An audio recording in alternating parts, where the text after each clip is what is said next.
Bonjour. Alors, être philosophe au CEA, c'est peu commun.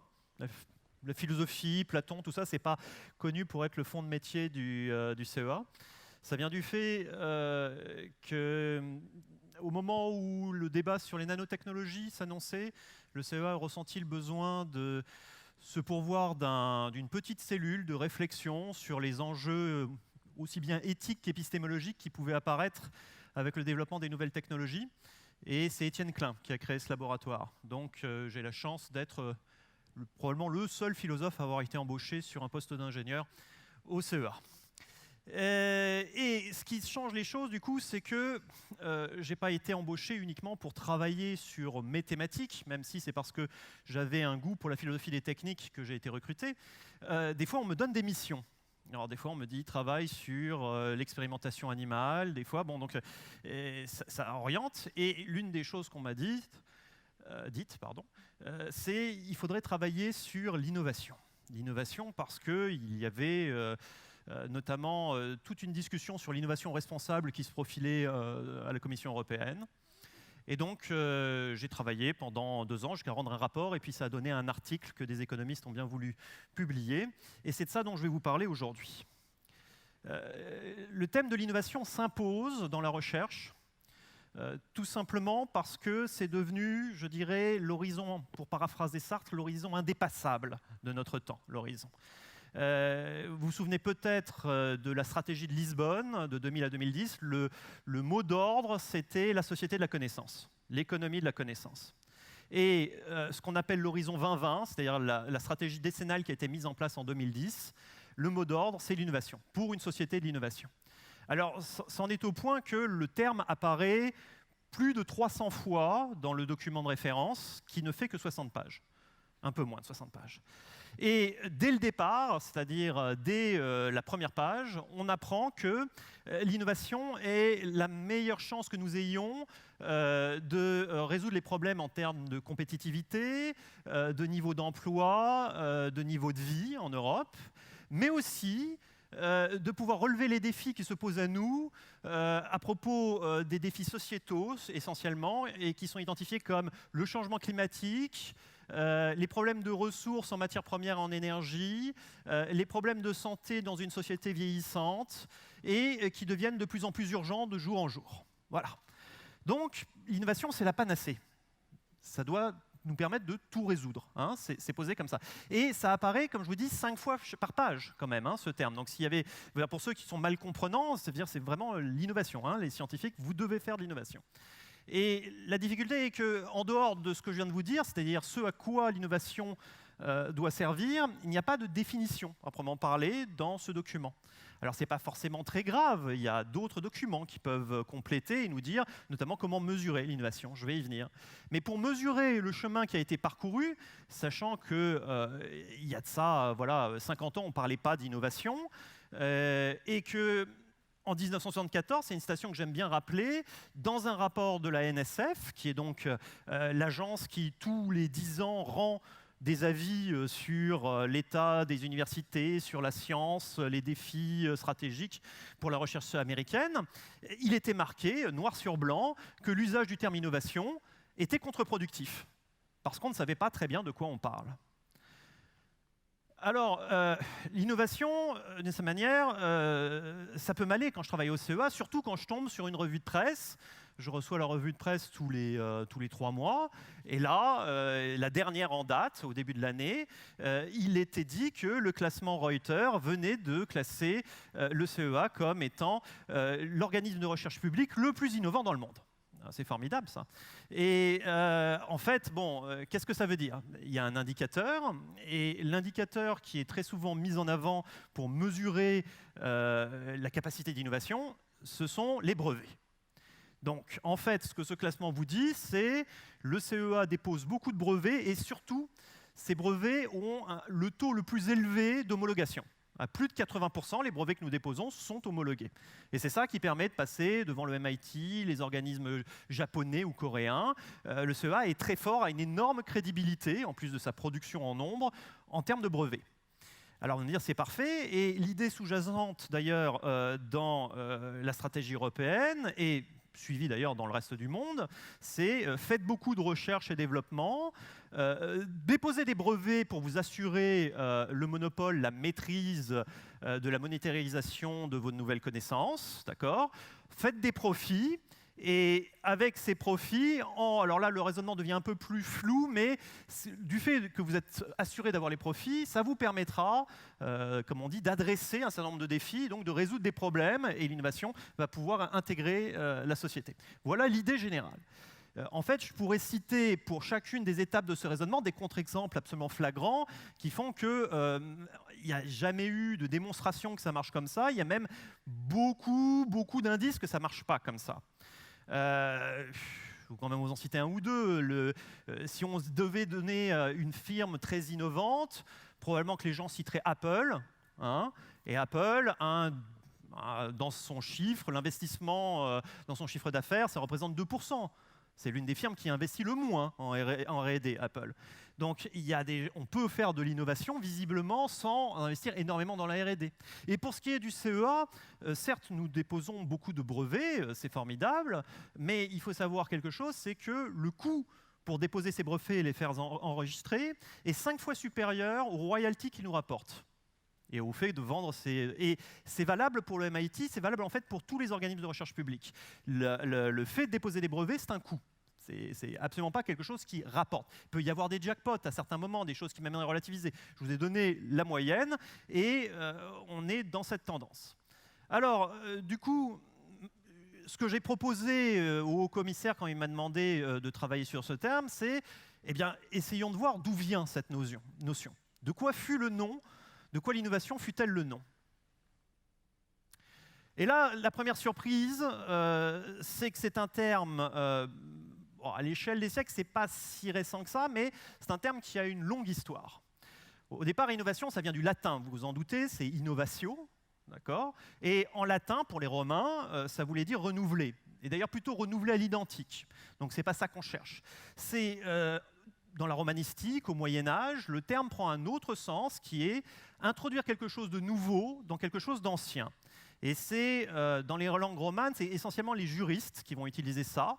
Et ça veut dire, par exemple, introduire une nouvelle clause dans un contrat préexistant, dans un testament. Vous faites rajouter une clause, c'est une innovation. Vous ne voulez pas réécrire l'ensemble du document, le document reste, mais vous avez rajouté quelque chose. Et du vocabulaire juridique, ça va passer dans le vocabulaire politique, mais aussi dans le vocabulaire de la théologie, où c'est d'ailleurs assez suspect. Les gens sont plutôt en train, on est dans une période vers le 13e, 14e plutôt conservatrice, et donc on est plutôt en train de se défendre, de faire quoi que ce soit en termes d'innovation, d'accord ? Et les premiers penseurs, les premiers théoriciens de l'innovation, on les trouve plutôt dans la philosophie politique, avec une surprise donc, c'est la présence de Nicolas Machiavel. Et dans Il Principe, il n'utilise pas l'innovation, il utilise les innovateurs, il utilise innover. Ce qui est intéressant, c'est qu'il a quand même toute une représentation des opportunités que représente l'innovation et des risques. Chez Machiavel, vous connaissez le principe du prince, c'est de dire comment prendre le pouvoir et comment le conserver.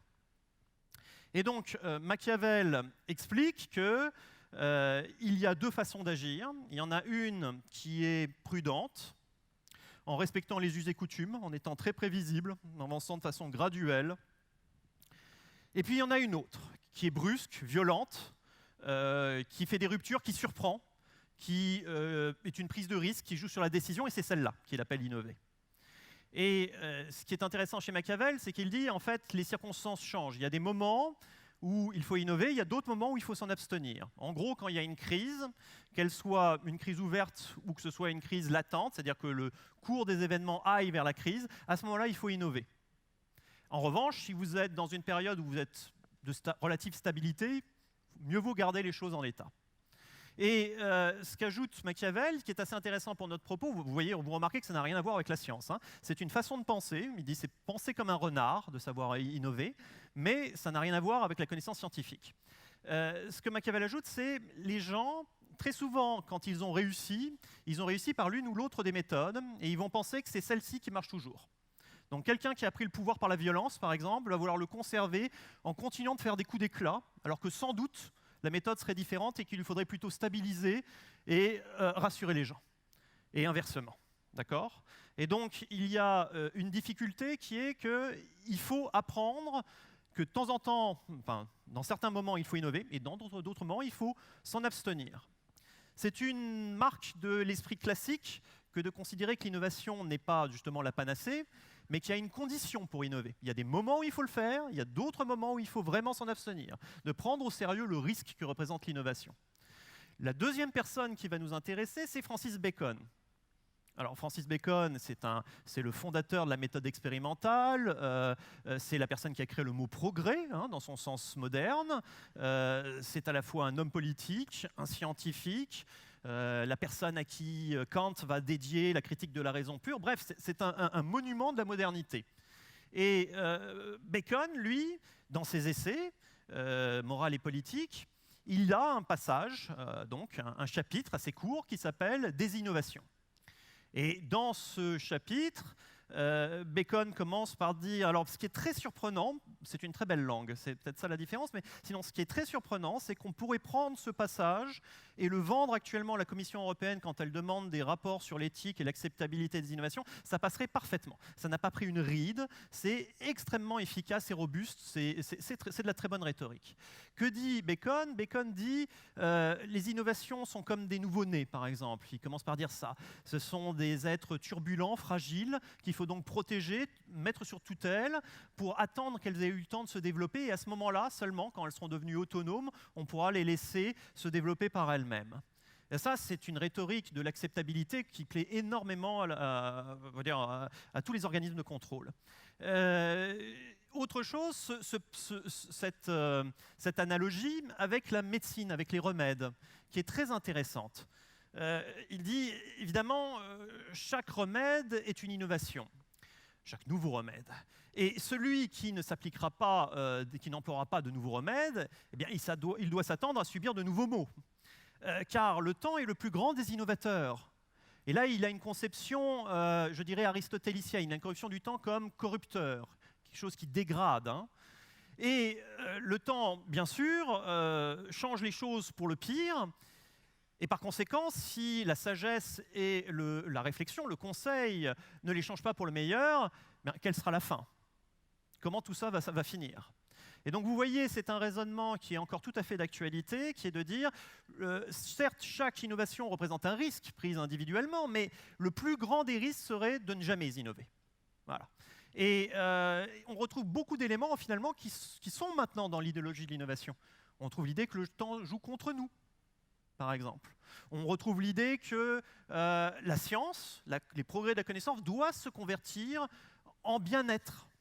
Et donc ça fait de Bacon quelqu'un qui traverse le temps et nous présente une vision assez différente de Machiavel. Machiavel avait un temps finalement neutre, qui était tantôt vers le haut, tantôt vers le bas, avec des oscillations.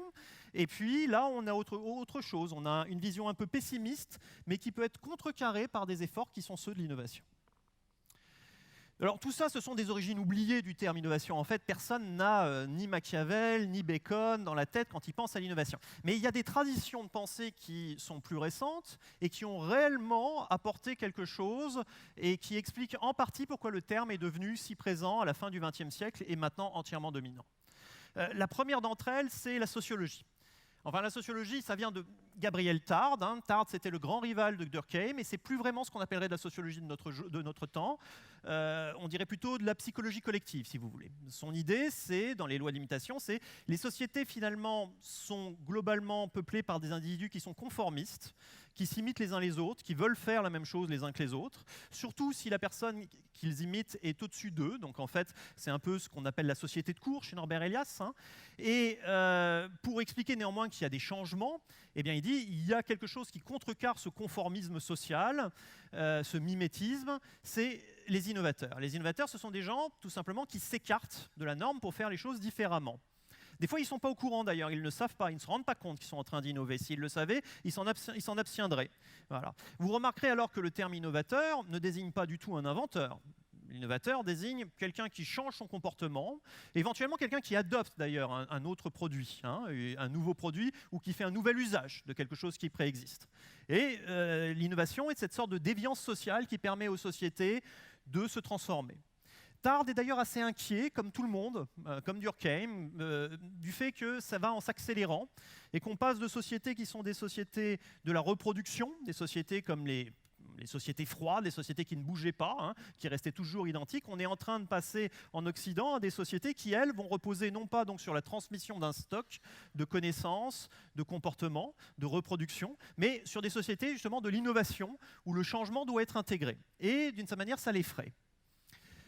L'héritier de cette tradition, c'est M. Rogers, qui est le vrai fondateur de la sociologie de l'innovation, avec un best-seller reproduit X et X fois, hein, réédité depuis 1962. Et c'est vraiment, cette fois-ci, la même problématique, mais prise dans les sociétés de consommation. L'idée de Rogers, c'est la transformation des comportements se fait par l'adoption de nouveaux produits, donc à travers les mécanismes du marché. Pas entièrement, il y a des nouveaux produits qui changent les comportements sans passer exactement par les mécanismes de l'offre et la demande. C'est par exemple la pilule, la contraception. D'accord ? Mais en gros, ce qu'il fait, c'est une sociologie de la consommation.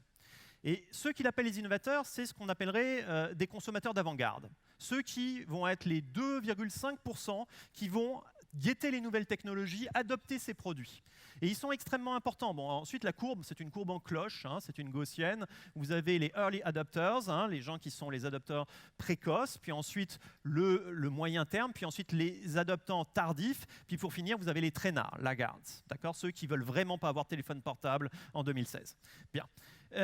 Et donc, il y a les consommateurs d'avant-garde, c'est extrêmement important parce que c'est eux qui orientent, qui pilotent le marché. C'est eux qui vont prendre les risques, tester des choses en fait qui ne sont pas intéressantes, faire le choix entre différents concurrents sur une nouvelle technologie. Donc, capter les innovateurs, c'est extrêmement important. Et ça va mettre le terme au goût du jour, et vous remarquerez que ça n'a toujours aucun rapport avec la science, enfin vraiment pas trop, et que c'est toujours pas la figure de l'inventeur, c'est la figure du consommateur qui est dans l'innovation.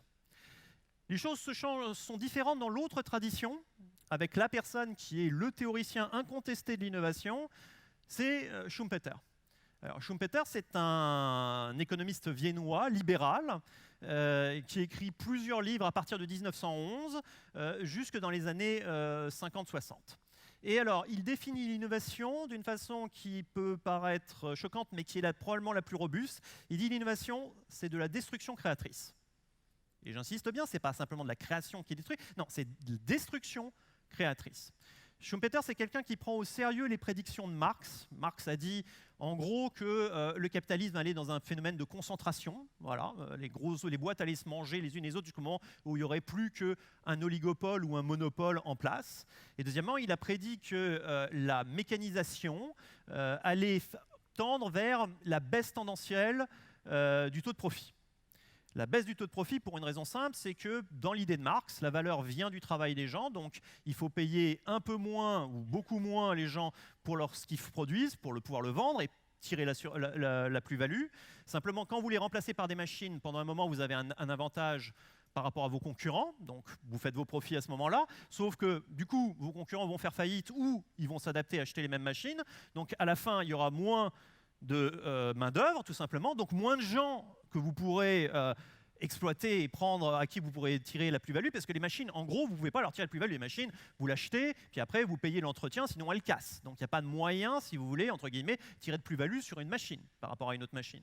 Donc voilà, et donc à terme, il y aura une seule grosse boîte avec plein de machines, le chien dont parlait Cohen, le gardien, et voilà. Et les gens ne seront pas contents. Bien, Schumpeter dit non, c'est pas comme ça que ça marche, parce qu'il y a des phénomènes de destruction de la valeur qui est accumulée, et ça peut être de la destruction pure, ce sont les guerres, ou bien ça peut être l'innovation, un renouvellement technologique qui change les règles du jeu et qui est de la destruction, c'est-à-dire on arrête de faire quelque chose, et du coup, ça fait tomber des situations de rente, ça fait tomber des monopoles, ça recrée de la concurrence. Notez bien que par rapport à l'idéologie de la Commission européenne ou des autres grands organismes, ça pose un problème, c'est que ce n'est pas la concurrence qui crée l'innovation, c'est l'innovation qui crée la concurrence chez Schumpeter. Raison pour laquelle souvent on va dire, on renvoie à Schumpeter, mais jamais utiliser la théorie économique de Schumpeter. Schumpeter est un libéral, il veut qu'il y ait des faillites. Hein, c'est bien quand il y a des faillites pour un libéral. Ça permet à d'autres gens de monter. Donc un libéral, il veut qu'il y ait des krachs boursiers, il veut ce que ça s'appelle des corrections. C'est très très bien. Les situations de rente, il est contre. Bon, et donc il veut des innovations de rupture qui peuvent toucher les produits, les marchés, c'est-à-dire ouvrir de nouveaux marchés, les procès de production, les ressources en énergie ou en matière première ou en matière ouvrée, ou bien l'organisation. d'accord? Et puis la personne qui est héritier de ça, hein, c'est Clayton Christensen. Vous avez dû en entendre parler parce que c'est vraiment lui qui a popularisé le terme d'innovation disruptive. Donc Christensen, c'est quelqu'un qui avait compris quelque chose de vraiment fondamental, qui s'appliquerait parfaitement, il est créé en 97, vous voyez, ça s'applique parfaitement au cas de Nokia, c'est qu'il y a des firmes qui sont dans des situations de confort, qui font très très bien ce qu'elles savent faire, et qui ne voient pas arriver quelque chose qui va les mettre vraiment par terre. Et ils ne le voient pas arriver parce que leurs managers sont excellents. Et leurs managers s'assurent qu'on fait exactement ce qu'il faut. Le problème, c'est qu'à certains moments, comme aurait dit Machiavel, à certains moments, faire exactement ce qu'il faut, ce n'est pas du tout ce qu'il faut faire. Il faut changer les règles du jeu, voir, et c'est pour ça que Nokia, qui avait très très bien négocié toute la période de standardisation et de montée des oligopoles dans la téléphonie sur le marché européen, s'est planté quand Apple est venu avec l'iPhone. Alors, il y a des gens qui regardent à une autre échelle. Là, on a regardé un peu l'échelle macro, l'échelle micro. Dans la théorie de l'innovation, bon, il y a une idée générale, hein, on ne sait pas trop d'où ça vient. Ça vient d'un espèce d'esprit qui était celui des scientifiques à la fin du 19e, au début du 20e, et qui ont réussi à convaincre le reste de la société que ça marchait comme ça. L'idée, c'était vous donner de l'argent aux scientifiques, ils font de la recherche fondamentale, ne se préoccupent pas de faire de l'argent, font leur boulot, quoi. Voilà. Et puis ensuite, de ces révolutions scientifiques découlent eh bien, des applications technologiques. Ça, c'est le boulot des ingénieurs de mettre ça. C'est mis sur le marché par l'industrie qui prend les coûts de développement des prototypes, des têtes de série, et ainsi de suite. Le marché l'adopte pas. Et puis, si ça marche, à ce moment-là, ça crée de la consommation et l'État, par les impôts, par les taxes, va reprendre de l'argent et le remettre aux scientifiques de nouveau pour recommencer. C'est une théorie guidée par le push scientifique, d'accord? Et comme vous le remarquez, ça s'appelle théorie linéaire, mais en fait, c'est un cycle, hein, et c'est l'État qui boucle. Et dans les années 70, en gros, au moment où on va arrêter de mettre toujours plus d'argent dans la recherche, on va dire que vous allez fonctionner maintenant à peu près à budget constant. Enfin, en fait, il y a toujours plus de gens qui rentrent dedans, donc, enfin, pas plus qui rentrent dedans, mais la masse augmente, donc ça produit des nécessités de rationalisation, de choix. Il y a autre chose qui prend la suite. Ce qui prend la suite, c'est l'idée que en fait, le marketing est capable de créer, de susciter de nouveaux besoins. Hein, innovation en termes de marché, aurait dit Schumpeter. Par conséquent, on va réclamer au département de R&D de faire, de donner des produits pour aller avec ses besoins. La R&D va du coup activer sa veille technologique et se tourner vers les scientifiques en disant « donnez-nous des nouvelles molécules, donnez-nous des nouveaux procédés qu'on puisse convertir ». Et donc cette fois-ci, ce qui boucle, c'est les besoins d'investissement dans le marché. C'était quelque chose d'ailleurs qui était en fait déjà chez Schumpeter. Et donc, cette fois-ci, c'est le pool en fait, qui prend, même si ça joue dans les deux sens. D'ailleurs, on ne sait pas si ça joue de façon contradictoire ou complémentaire, mais c'est plutôt le pool financier que le push qui domine. Tout ça va être remis en cause dans les années 80 par les travaux de Klein et Rosenberg qui mettent en place le modèle dit à maillon. Et donc, à boucle, le modèle à boucle, pardon, excusez-moi. Et le modèle à boucle, je vous l'ai illustré ici. Alors, la R&D n'est pas expulsée, elle est toujours là, mais ils observent qu'il y a beaucoup de boucles de rétroaction qui ne sont pas prises en compte dans les histoires de théorie linéaire, qui comptent, c'est-à-dire le retour sur des clients, le benchmarking, faire des consultants. Il peut y avoir énormément de choses qui provoquent de l'innovation, pas uniquement la chaîne qui avait été décrite. Et donc, ça donne un schéma qui est beaucoup plus réaliste, mais un schéma aussi que les gens appellent le plat de spaghetti, parce qu'il y a beaucoup trop de flèches.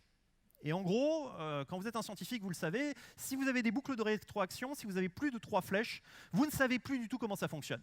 En tout cas, vous ne pouvez pas déterminer où est la causalité. C'est très très bien pour chercher heuristiquement et pour se dire « Ah, j'ai un modèle très performant », mais pour comprendre comment ça fonctionne, cette histoire-là, c'est vraiment la croix et la bannière. Et donc, voilà, on a perdu en efficacité pragmatique ce qu'on a gagné en description réaliste. Ça m'amène en fait à m'acheminer peu à peu vers la conclusion, mais vers le raisonnement. Il y a quelque chose dont on ne s'est jamais sorti dans cette histoire. Hein, l'idée générale, c'est qu'il y a une contradiction en fait dans nos attentes par rapport... J'en suis où avec le temps ? Excusez-moi. Et donc, il y a une contradiction dans nos attentes par rapport au terme innovation. D'une part, l'innovation est attendue finalement comme ce qui va permettre de prolonger le cycle en cours. Et de cette façon, elle s'inscrit dans le schéma capitaliste sous la forme de l'obsolescence. Pas forcément d'obsolescence forcée, mais d'obsolescence culturelle en tout cas. On crée du neuf pour pouvoir renouveler les produits et les cycles. Je me rappelle avoir discuté avec le PDG de SEB et je lui ai expliqué toute une théorie sur l'invention, ce qui n'est pas la même chose que l'innovation. Et lui me disait, oui, c'est bien sympa, mais moi, je dois renouveler ma gamme tous les ans d'un tiers. Voilà. Et donc, il y a quelque chose qu'on attend de l'innovation, c'est de permettre à cette machine de perdurer sur les tendances qui sont déjà en place, aux oligopoles qui sont d'ailleurs les mieux placés pour pouvoir investir, hein, pour pouvoir s'assurer le retour sur investissement et des choses comme ça. Je pense que c'est ça qu'ils attendent. Voilà. Et donc là, la plaisanterie, c'est sur l'iPhone 10, vous voyez, toujours la même chose, un peu différent. Mais il y a aussi dans l'innovation une attente qui est vraiment celle de Schumpeter, pour le coup. L'attente des libéraux, des économistes libéraux au sens classique du terme, qui sont des gens qui disent non, il faut que les cartes soient rebattues. Il faut qu'il y ait des innovations disruptives, en quelque sorte de rupture, et qu'elles traversent tous les maillons, et qu'à la fin, on ait un schéma entièrement nouveau, où des grands arbres se sont abattus pour que de nouvelles pousses puissent s'épanouir, que les gens puissent s'enrichir en partant du bas. Et ça, évidemment, ça pose un problème parce qu'on est obligé de réfléchir au fait que l'innovation, c'est de la destruction. C'est certes de la destruction créatrice, mais c'est avant tout un processus qui dit on ne fera plus comme avant. On va être obligé de changer. Alors, dans mes métiers, enfin, dans les métiers du CEA, hein, ceux que j'étudie, c'est particulièrement flagrant parce que dans le management scientifique, on a des fiches à remplir où on doit dire quelle est la caractéristique innovante de votre projet, par exemple. Ça, c'est un peu gênant quand, en fait, on a pris une bonne vieille méthode qui marche très bien, et puis on est en train d'employer sur voilà, on est obligé de mentir. Et beaucoup de gens sont en train de vendre, si vous voulez, comme des choses révolutionnaires ou de rupture, quelque chose qui est le prolongement normal de la science. Et un prolongement, d'ailleurs, assez légitime, qui peut produire ses effets, qui a fait ses preuves, et dont on veut continuer à approfondir. Et il y a un espèce de double langage qui est qu'il y a ce qu'on appelle le hype, la façon de vendre des promesses à partir de la science. Comme on a dit que les nanotechnologies allaient faire que dans 10 ans, et c'était il y a 10 ans hein, qu'on l'a dit, il n'y aurait plus de cancer. Et puis, en même temps, c'est une façon de récupérer des sous pour faire une science qui, certes, produit toujours de la nouveauté et parfois des ruptures, mais on ne peut pas programmer les ruptures. Et c'est là où la contradiction se noue, si vous voulez, de façon très forte. C'est-à-dire on va promettre avec le hype des révolutions, et en même temps, on va dire tout va bien se passer, vous inquiétez pas, ça va être graduel. On va tenir le discours de Machiavel et le discours de Bacon en même temps. Bacon disait il faut aller lentement, le temps innove lentement, allons très lentement. Et donc il va y avoir ce double discours. Il y a quelque chose de vraiment fondamentalement difficile dans la situation de la recherche scientifique actuelle, qui est de devoir tenir l'idéologie de l'innovation tout en étant dans une posture qui est celle de paraître responsable. Et donc de ne pas faire justement n'importe quoi. On va nous demander à la fois de remplir des timesheets avec dire à l'avance ce qu'on va faire pour chaque demi-journée pendant 3 ans qui vient, et puis nous dire il faut que vous fassiez preuve de sérendipité. Hein, les découvertes imprévues, on en veut. Vous voyez la difficulté. Alors, pour avoir une vision réaliste du travail des scientifiques, je m'appuie, et je termine là-dessus, sur des travaux qui permettent en fait de saisir les deux aspects. Moi, je ne travaille que sur l'innovation technologique, j'entends bien, hein, mon modèle n'est pas applicable partout. Mais je regarde des gens comme Gilbert Simondon, qui est un de mes philosophes préférés, qui ont travaillé en profondeur sur les lignées techniques, et donc sur un rythme de progression, de renouvellement des technologies qui se fait à l'échelle de plusieurs dizaines d'années. Ce n'est pas quelque chose, ce n'est pas des innovations simples, ce sont des processus de réinvention cyclique et récurrent de l'objet technique. Et ça me donne des éléments de prévisibilité sur les lignées techniques, sur non pas qu'est-ce qui va se passer, mais quand est-ce que ça risque de se passer, quand est-ce qu'une lignée technique est en saturation et qu'il faut commencer à réfléchir au fait de la renouveler ou de changer de lignée technique. Et puis d'autre part, je travaille donc avec Armand Hatchuel à l'École des Mines sur qu'est-ce que c'est que de réfléchir à une innovation, c'est de produire un concept. Et un concept, c'est jamais quelque chose qui dépend de la base de connaissances que vous avez déjà. C'est toujours une idée qui est indépendante de cette base de connaissances. C'est quelque chose d'indécidable. Vous ne pouvez pas prouver que c'est possible ou impossible au moment où vous décidez de le faire. Les scientifiques font ça. Ils disent « je veux construire un télescope spatial, et ce télescope spatial fera 18 mètres d'envergure ». Et à l'époque où ils le disent, bon, certes, ils savent que ce n'est pas impossible, il n'y a pas de loi qui l'interdit, mais les technologies ne sont pas là. Et c'est ça qui est intéressant dans le travail, je veux dire, d'innovation chez les scientifiques, c'est que quand vous faites un instrument, vous n'allez pas refaire celui qui existe déjà. Ça n'a pas d'intérêt, vous voulez de nouvelles informations. Et donc, vous vous lancez des défis qui sont pour l'instant des concepts, des choses qui n'ont pas de statut vraiment défini de vérité. Et puis au fur et à mesure, ça va vous inciter à renouveler votre base de connaissances, elle-même va tuer des concepts, en stimuler d'autres, jusqu'à aboutir à un moment donné où un concept va pouvoir repasser dans le réel, qu'il soit abandonné ou qu'au contraire, il soit réalisé. Et c'est cette alliance que dans le projet Explore Nova, avec un collègue astrophysicien, nous essayons cette alliance de deux méthodes que nous essayons de mettre en œuvre pour comprendre comment se font les innovations de façon récurrente dans la recherche scientifique et en particulier dans l'astronomie spatiale. Alors, je vous remercie pour votre attention.